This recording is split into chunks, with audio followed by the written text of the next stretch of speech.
ጠንቋይ አክስቴ በስጁድ ላይ ሞተች።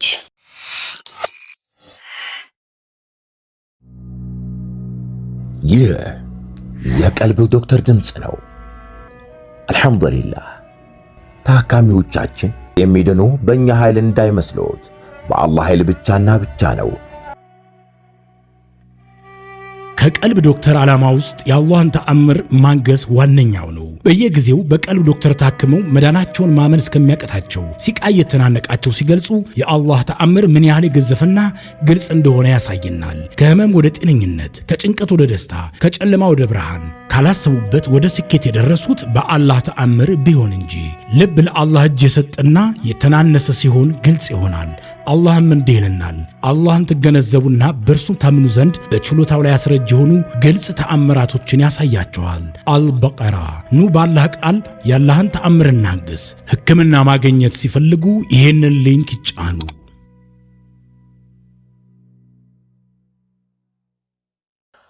ጠንቋይ አክስቴ በስጁድ ላይ ሞተች። ኡስማን ወንድማችሁ ክፍል 1። አሰላሙ አለይኩም ወረሕመቱላሂ ተዓላ ወበረካቱሁ። ውድና የተከበራችሁ የቀልብ ዶክተር የዩቲዩብ ቻናል ቤተሰቦቻችን እንደምን አላችሁ? እንደምን ከረማችሁ? የአላህ ሰላም እዝነት ጥበቃው አይለያችሁ እያልኩኝ አዳዲስ የቀልብ ዶክተር የዩቲዩብ ቻናል ቤተሰቦቻችን ካላችሁ አህለን እንኳን ደህና መጣችሁልን። ቻናላችንን ላይክ፣ ሼር፣ ሰብስክራይብ በማድረግ ቤተሰብ ይሁኑን። ቤታችን ሁልጊዜም በሁለት ተቃራኒ ኃይሎች መሃል የምትናጥ መርከብ ትመስላለች። በአንድ በኩል የአባቴ የረጋና የሚመስጥ የቁርአን ንባብ፣ በሌላ በኩል ደግሞ በግድግዳዎቻችን ስንጥቅ ውስጥ እንደሚሾልክ ቀዝቃዛ አየር የሚሰማኝ የክፋት ጥላ አለ። ደስ የማይል ክብድ የሚል ስሜት። የተወለድኩት የሰዎችን ቁስል በአላህ ቃል በሚፈውሱ አባት እቅፍ ውስጥ ቢሆንም የእኛ ቤት ግን የቆሰሉ ነፍሳት መሰብሰቢያ ነበረች። ገና በልጅነቴ የማስታውሰው ትልቁ ምስል አባቴ ነው። አባቴ ራቂ በቁርአን የሚያክም ነው።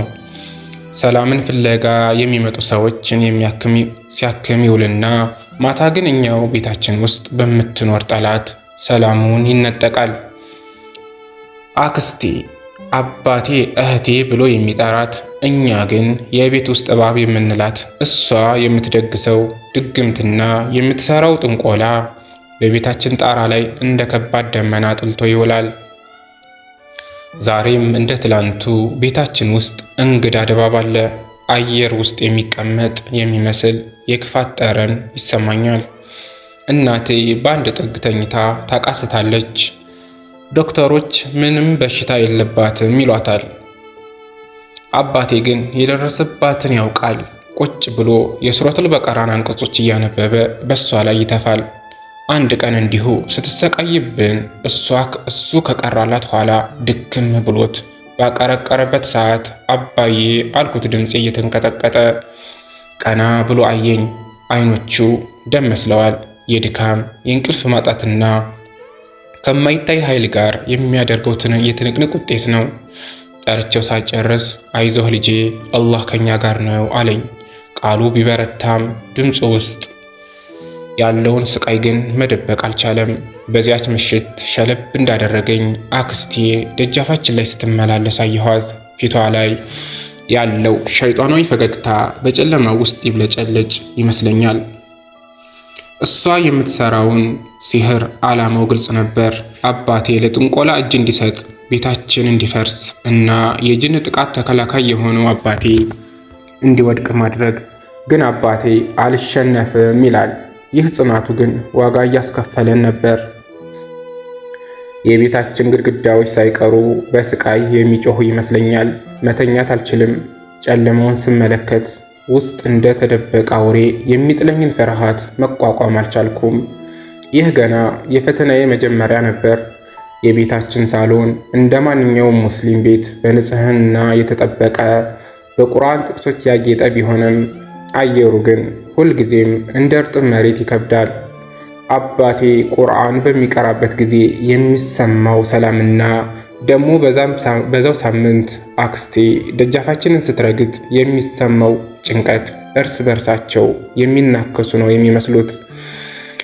አክስቴ የአባቴ ትልቅ እህት፣ እሷ በገባች ቁጥር ቤታችን ውስጥ ያሉት አበቦች በቅጽበት የሚጠወልጉ ይመስለኛል። አንድ ቀን እሁድ ጠዋት ነበር። አክስቴ ሳታሳውቅ ምሳ ይዤላችሁ መጣሁ ብላ ብቅ አለች። የያዘችው ትልቅ ሰሃን በፎጣ ተሸፍኗል። ሆኖም ከዚያ ሰሃን የሚወጣው ጠረን የምግብ ሳይሆን እንግዳ የሆነ የዕጣንና የቆየ ቅመም ሽታ ነበር። እስቲኑ ብሉ ወንድም የሚረፍ ሁልጊዜ ቁርአን ላይ ከምትደፋ ጥቂት እረፍት ያስፈልግሃል አለች። ፊቷ ላይ ያለው ፈገግታ እንደ በረዶ ቀዝቃዛ ነበር። አባቴ ከአንባቢው ጠረጴዛ ላይ ቀና አለ። አይኖቹ ውስጥ ጥርጣሬ ሳይሆን ጥልቅ የሆነ ሐዘን አነበብኩ። አባቴ አክስቴ የምታደርገውን ሁሉ ያውቃል።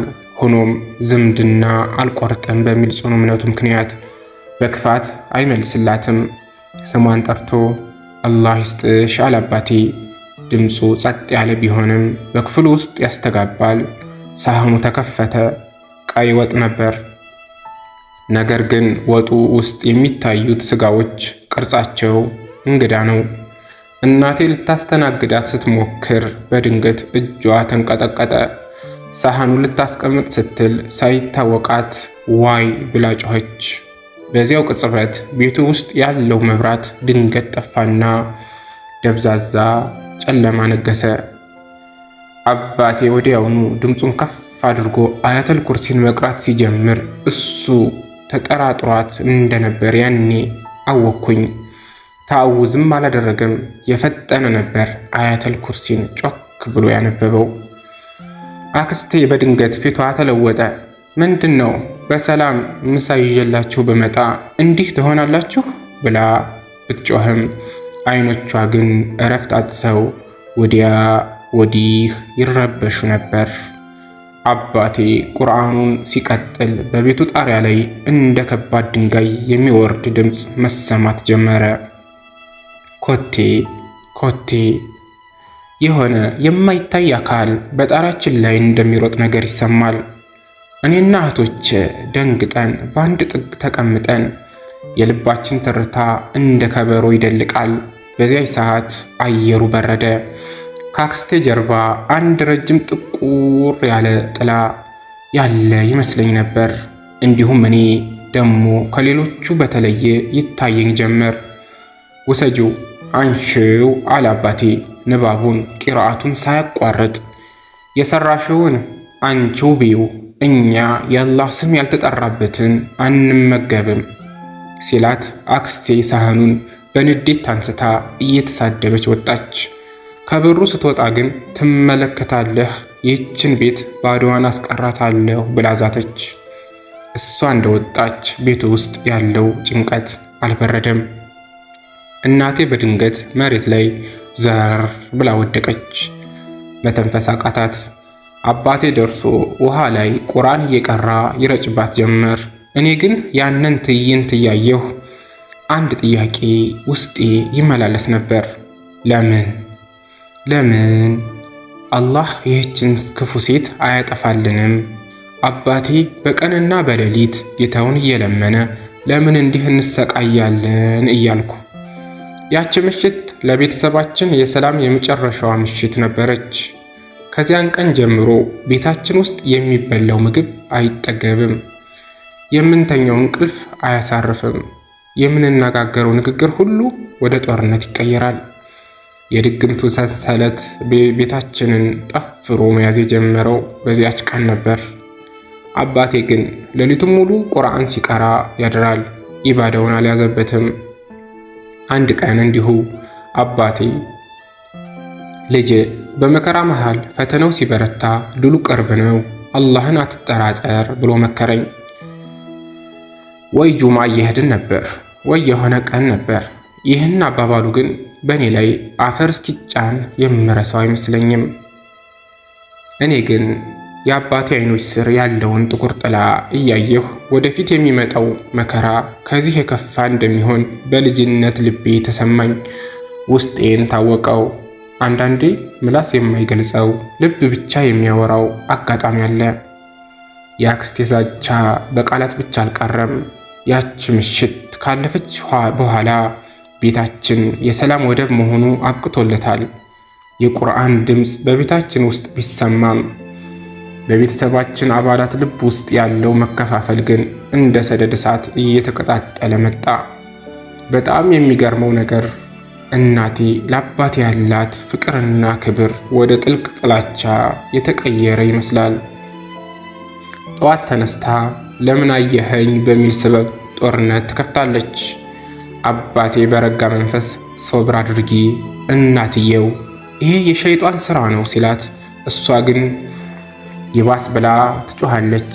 አንተ ራስህ ነህ ሸይጣኑን ያመጣህብን፣ መከራ ይበቃል፣ ከዚህ ቤት መውጣት እፈልጋለሁ እያለች ግድግዳውን ትመታለች፣ ዕቃ ትወረውራለች። እኔና እህቶቼ በሁለቱ መሃል ሆነን የምናየውን ትርኢት ልባችንን ይሰብረዋል። ካሁን አሁን የሚጋደሉ ይመስለናል። እናቴ የምትናገረው ቃል የእሷ እንዳልሆነ እናውቃለን።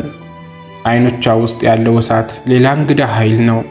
አባቴ ቁርአን ሊቀራባት ሲቃረብ ድምጿ ይቀየርና በወንድ ልጅ ትሰድበዋለች።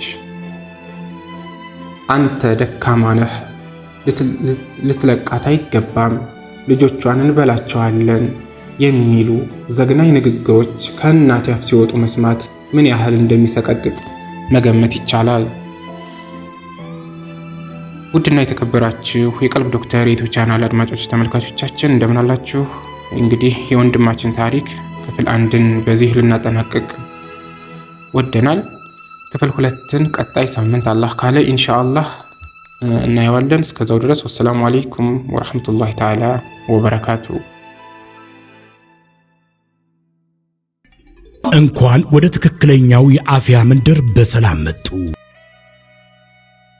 የቀልብ ዶክተር በሲህር በጅን በአይንናስ እንዲሁም የስነ ልቦና ጫና የደረሰባቸው የሰው ዘር ፍጥረታት በሙሉ ታክመው የሚድኑበት ነው። ሕክምናው በቁርአን፣ ሕክምናው በአስካሮች፣ ሕክምናው በዱዓዎች በሰደቃ የሚካሄድ ሲሆን ነቢያዊ ሱናን በተመረኮዙ እጅግ ጥበብና እውቀትን ባካበቱ የሩቃ ዶክተሮች ይታከማሉ። እወቁ፣ ሕክምናው ሸሪዓዊ ብቻ ነው። አያምልጦት፣ እድሉን ይጠቀሙ። ባሉበት ሆነው ራስዎን ያክሙ። ሕክምና ማግኘት ሲፈልጉ ተከታዩን ሊንክ ይጫኑ።